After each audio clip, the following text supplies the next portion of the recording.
Welcome to Igniting the Spark. I'm your host, Stephanie James, and I am absolutely just thrilled and overjoyed today to have such a special guest with me. And my special guest is the amazing Suzanne Giesmann. Suzanne, thank you so much for being here. Oh, Stephanie, I feel equally honored after reading some of the things you've written. I know that we both are kindred spirits, and it'll be a great chat. Such a joy. I know that you have been traveling, and thank you so much for taking this time out from your wonderful summer in Idaho to chat with me about your book. You know, Suzanne, this book is at such a critical time on our planet. You know, this is so important. And I know that, you know, from knowing you a little bit and reading your own story, you had your own awakening. The book is The Awakened Way. And you had your own awakening. Would you be open to sharing some of that with the listeners?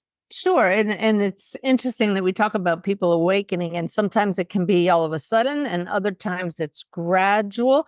And then it's also an ongoing process. So what does it mean to be awakened? It just means that you say, oh my God, I'm not only human. And I'm part of one big web connecting all that is, and that love is what heals and creates and brings everything together. That right there is the awakened way. When you come to know that and live from that knowingness, then you catch yourself when you act in human ways. Because I was about to say, well, then you can't hurt anybody, but we do, because our humanness comes out and we say things and we do things. But you catch that and you say, wait, but that's not what the soul would do. So you learn that life is a dance between the human side of us and our eternal soul. That's the awakened way in a nutshell. And I was not aware of any of this for the first part of my life. I was a Navy officer for my main career, spent 20 years in the Navy, and rose to the very highest level of the U.S. military. In rank, I was a commander, but in position, I was a special assistant to the head of the Navy. I got to serve as a commanding officer of a shore unit. I came in the Navy before women were allowed on most ships, so I always served ashore. But in my final job, I was the principal aide to the head of the U.S. military, the chairman of the Joint Chiefs of Staff. And we didn't sit around talking about awakening. We didn't talk about the spiritual things, but maybe if more people did, we wouldn't need a military. But that's not how life goes when we have humans that are mostly asleep to the fact that we're souls who came here to be the expression of love. That sounds so Pollyanna, and I have a husband, a Navy destroyer captain, who is still very much playing his role. And he listens to me and he says, "That's nice, dear." And yet, he's very much on the realist side of things. And I can be a realist in a heartbeat. And I can tell you that things are not going to change overnight. You say this is a critical time, but I can also tell you that beautifully unfolding as life does, more and more people are coming to realize there's more than just clashing with each other. There's more than just our human nature. Yes, and that's what's so beautiful. And oftentimes, I remember Jacob Lieberman telling me his analogy of when we go into chaos or these times where it feels like there's a lot of agitation. He likened it to when there's sand in the oyster. And it's from that agitation, you know, that oyster working on that sand that something beautiful emerges. The pearl, yeah, absolutely. And it was in my life from the death of my stepdaughter Susan that led to my awakening. It takes a wake up call sometimes, and the path I was on, I retired from the military after being up close and personal on 9/11. I was not going to change. I was just stuck in my BS, my belief system that this was the only world, and living a very human life, but it had a lot of ups and downs. We ended up going sailing after I retired from the Navy, full-time cruisers on our sailboat. And boy, we got in some big waves. And that's how life was for me. You know, lots of big ups and low lows. And that's not a comfortable way to live. And I would have continued on that trajectory except for Susan's death. She was struck by lightning at age 20, Yeah, 27. And she was 6 months pregnant. And if that doesn't get your attention, boy, that's what it took for me. And that started me down this path. And I don't ever want to go back to those highs and lows. And I won't, because once you realize who we are, that's a whole different way of living. Yes, yes. Well, and I know from listening to this amazing book and from speaking with you, I mean, that's some of the beauty that came out of something so tragic is then your devotion to meditation and to really opening up your experience of mediumship and really being able to connect with the divine in so many beautiful forms. Yeah. And as you just said, meditation, I just heard a bunch of your listeners saying, oh, God, is that what it's going to take? Do I have to meditate? For me, that's what did the trick. But I have my own podcast, and I just finished interviewing for part 2 of an interview with Dr. Jill Bolte Taylor, who talks about whole brain living. And we didn't talk a lot about meditation, but what it takes basically to awaken to who we are is to quiet the left hemispheric, very human activities of thinking, analyzing, putting labels on everything, judging everything, putting it into categories. We can actually retrain ourselves, repattern our habits to the point where we're not over analyzing it so much in our left brain. We activate more of our right brain functions. That's a game changer. Yeah. Yes. And thank you for saying that because I know I've got clients myself that will say, I'm just not good at meditation. I'm just not good at being quiet. And there's something about though accessing, as you said, that right part of our brain and to just keep coming to this moment. And Yes. so that can be a way of awakening is to feel into our senses in this moment. Feeling into it, like you said, is exactly what we want to do, to have the personal experience of our more expanded state of consciousness that's always accessible, but we're usually running around in these constricted, restricted, only human states. So that's what the practices in my book are aimed at helping people to do, not just through meditation, but other practices that anybody can do anytime to become the more spacious aspects of ourselves that you might call the soul. Love this. And you know, one of the things that was so obvious in this book is your passion for what you do and for helping others. Was there a particular part of the book for you that just, and I'm sure so much of it is divinely downloaded. And is there a part that was really igniting your heart as you were writing this? Almost all parts. That there are so many experiences that I've had in expanded states of consciousness, and especially interacting with beings who are no longer in a body. I could tell those stories literally for weeks. I have that many stories, and they're laced with evidence, verifiable details that those who are no longer in physical form share with me in an expanded state of consciousness that let me know we're so much more than these bodies. So to pick out which ones are the best ones to get the point across, well, my team of guides help me with that. And they help with the writing as well. So to me, and I hope it's the same for you, Stephanie, when I write, I ask for help. And if it's not flowing, I stop and I go do something else. And then there's a feeling of, okay, now get back to the writing. And then when it just flows, and I go back and read what came through, it's not exactly channeling, but it's definitely inspired writing. The conclusion of the book.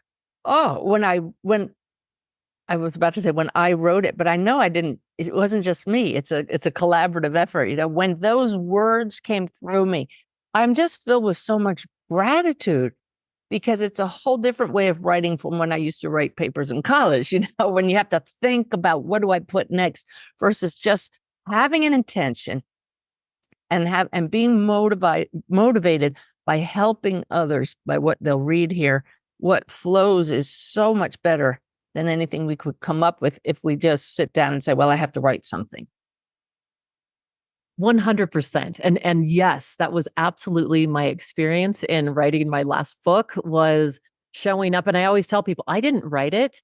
It was literally divinely inspired, divinely downloaded. And yes, you know, and so I would listen sometimes that divine calling would come at 4:30 in the morning. Get up, get to the keyboard, and I would just show up.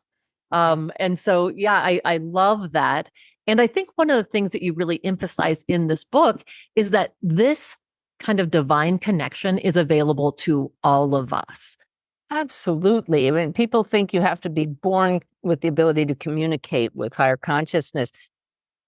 Well, we are, but we may not be aware of it.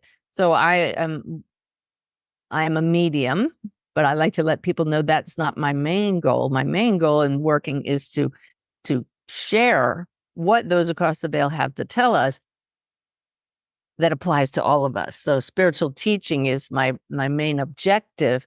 And I am not a born medium. I had no idea, as we talked earlier in my Navy career, that I would one day be talking to people who have passed. And yet now, definitely, it's my passion because it's it's awe-inspiring. It's jaw-dropping. It's such an honor to connect with people who still have something to say and to teach us. Yeah. Yeah, and I love that it was not something that you sought out, that wasn't necessarily, a spiritual path you were seeking at the time, and yet this all opened up to you. And one of the things that just has delighted me, and delighted me in our phone conversation was when you have shared, and you just mentioned it, about having evidence-based proof that what you were being told is something that's very unique and there's no way that you could know, and to share that then with these loved ones so that they actually have proof. When was it? Can you share about your first experience of this? Like when this gift started coming through to you? The first time that I had actual proof from someone else's loved one that I couldn't know, we reenacted that scene in the documentary Messages of Hope that anybody can find on Amazon Prime or YouTube. Just search Messages of Hope, Suzanne Giesmann. And you'll see this moment where I was sitting in the back of medium Janet Nohavic's class, taking notes for the biography I was writing about her. And she was describing systems of how we can connect with loved ones across the veil. I teach my own systems now, so it's just this cycle of life is stunning. And she said, well, there is a spirit here. Let's see who can come up and tune into them. And I'm like, oh, this is going to be fun to watch. This is going to be great. And she goes, Suzanne, why don't you come up here? Oh, my God. What, are you kidding me? Me connect with somebody's spirit? People hate public speaking, right? You're going to put me in front of a group without knowing what I'm going to say? And I'll just summarize it really quickly, but people should watch that moment because it was absolutely stunning to stand there and say, well, yes, I sense a male who was 70 years old when he passed of cancer, and he was an engineer. And a girl in the class raises her hand and says, my dad was 70, died of cancer. He was an engineer. And my left brain over here is thinking, what are the chances of that? There were only about 12 people in the classroom at the time. And I thought, I'm just making that up because I couldn't feel him, certainly couldn't see him, but Janet could. And she added evidence about this man that the girl validated. That got my attention, Stephanie, because I thought, you mean there really is someone here? And Janet pushed me. I got a few more things. Janet got a few more things. And then she says, just go a little more, Suzanne. And I said, he's showing me a pair of black patent leather shoes. And I just heard the word twinkle toes. And the girl in the class said, my dad was a ballroom dancer. My mother always called him twinkle toes. That was it. For me, to think that I had the ability to tap into a spirit, I couldn't even see them or feel them. But you mean I could do this too? That was the moment. And it wouldn't have happened if I just said, oh, I have a father. Somebody feels like a man here. I got specific evidence. And I talk to those in spirit and I say, if you're not going to give me really good evidence every time I sit to connect, then I'm not going to do this work. And they know it, and they do.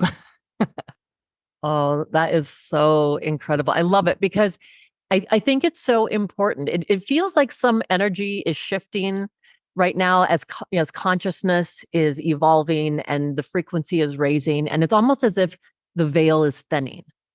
And so and I believe that is true. If you could call it the veil is thinning, maybe as humanity, this is what the guide says is really happening, is our vibe is lifting as a whole, like a dimmer switch.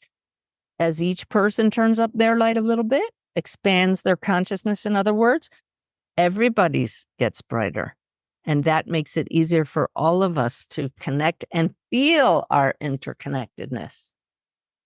Beautiful. And that seems to be, again, why your book is so essential for these times, because you have one of the things I loved about your book is you have very practical and accessible exercises so that people can really start to get in touch with this within them. That the experience. Yeah. Talk about for you, what is some of the importance of that right now in sharing this information? Yeah, well, we're just butting heads all the time with each other because we're very polarized. We stick to these patterns of our own energy field because that's our own BS, again, our belief system. But when we can shift, and the subtitle of the book is Making the Shift to a Divinely Guided Life, to a more expanded state, then we're not so rigid. So there are a lot of tools about learning to how to shift beyond your normal BS, how to be more present and notice your thoughts moment to moment, not just in periods of meditation, not to be afraid of meditation, just 3 minutes a day, and one simple practice that I teach there. But then also how to see the soul in each other. That's huge. But it also begins with a practice called self-inquiry, where you ask the deeper questions, not just asking in general, like, I wonder what God is, but you ask the question of higher consciousness from your heart. What is God? Who am I? What is my true nature? Just asking these questions and then using a word you used earlier, listen and watch how the brain works, watch how the mind works. Ask the question, what's the difference between the brain and the mind? See, there's just, we could go on and on for hours about this, but it's all about getting out of the box and realizing we're not these limited beings that we've been living as. Well, and one of the exercises that I love too that help you almost, I felt like you were going to talk about it a moment ago, the one where we're actually able to look at other people. And it was an exercise on joy and seeing that joyful essence or that joyful contribution that even someone who you may be at odds with brings. Can you speak a little bit about that? I call that the mala beads exercise. Mala beads are a strand of 108 beads that some people use, kind of like prayer beads. You could use a rosary. You could use any beaded piece of jewelry. Yeah, that works best. Somebody just sent me one as a gift yesterday, and it's not a full mala bead set, but anything. And you sit quietly with the intention of seeing the soul in whatever name arises in awareness. You don't have to know the person personally, but you ask higher consciousness to put in your awareness, one after the other, the name or the image of somebody. And you do that as you touch a bead and you say, that person is source in expression, or that person is a soul, or that person is joy, God, whatever you want to call them, an aspect of that. We all are expressions of the one source. So I would start with, my mother is source and expression. And you sit with that for a moment and see how that feels. That's going to feel different depending on your relationship with your mother. My partner is joy and expression. My dog, state its name, is joy and expression. That's pretty easy to go to love. But then spirit will put in your mind somebody, maybe a political figure from another party. And you go, oh, I can't say that person is joy and expression. And you notice, well, why not? To somebody else they are, but all of us are. And so you become aware of how we put people in boxes. But what if we start to see everyone as joy, source, and expression? And you do this exercise enough, and you get to the point where you don't get that stopping clench with anybody that arises. If you can take that type of connection and flow out into your daily way of being, that would change our world. because I'm not saying I approve of this political figure or that terrorist or their activities, but I can see that all of us, no matter how clouded over our BS is source in expression. And that helps us repattern the way we initially see people. It's powerful.